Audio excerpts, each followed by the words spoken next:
Mesdames, Messieurs, merci de nous rester fidèles. Vous êtes bien sûr Sunu Kaddu TV, la presse du jour. Les misères de la presse au scalpel, titre qui barre la une du journal Point Actu. Selon le directeur de la communication, les journées de concertation sur la communication est une instruction du chef de l'État. Pour le journaliste Adam Sow, il ne s'agit pas de subventionner pour entretenir une presse à bout de souffle, mais d'accompagner une transformation profonde du secteur. Las d'en revenir sur les déclarations du président du CEDEPS.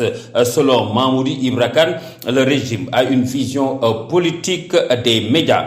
Le Synpics râle, la tutelle réagit, nous apprend Source A.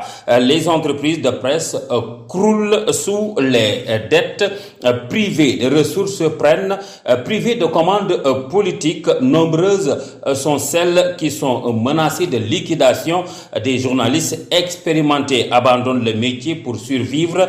Des jeunes diplômés renoncent à leur engagement. La presse mérite autre chose que de mépris ou de la méfiance. Une pression de Synpics ou pour une application des points consensuels de cette concertation. Walf Quotidien, lui, parle d'une autre application des points consensuels, mais cette fois-ci du dialogue politique, et barre à sa une pression sur Diomaye. Et Source A d'en ajouter que l'opposition au dialogue politique tire son bilan de la dernière rencontre du 28 mai 2025 et Pastef au banc des accusés, en tout cas sur la qualité de la représentation des administrations publiques dans les organes délibérants des entités du secteur parapublic. Ça cale toujours selon 24 heures. Le Premier ministre Ousmane Sonko déplore ces manquements graves, récurrents et contraires aux règles de transparence et de bonne gouvernance. Ousmane Sonko trace les lignes directrices avec la révision du régime fiscal et douanier, la réforme de l'administration publique, entre autres.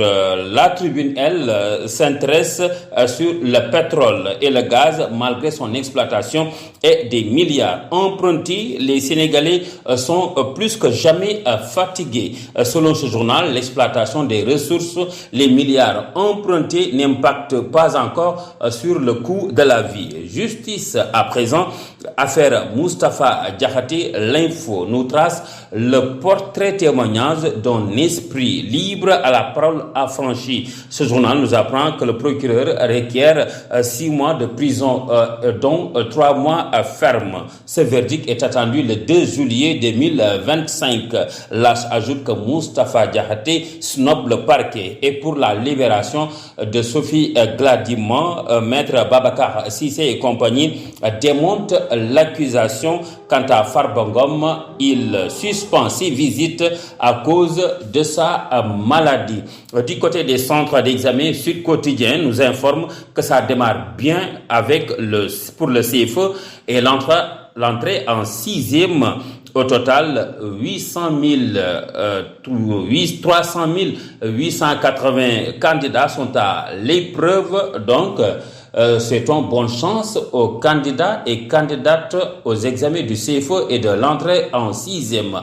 Mesdames, Messieurs, c'était tout pour aujourd'hui. Merci d'avoir suivi. Rendez-vous et puis demain, merci d'être en compagnie des programmes de Sunu Kaddu TV. Au revoir.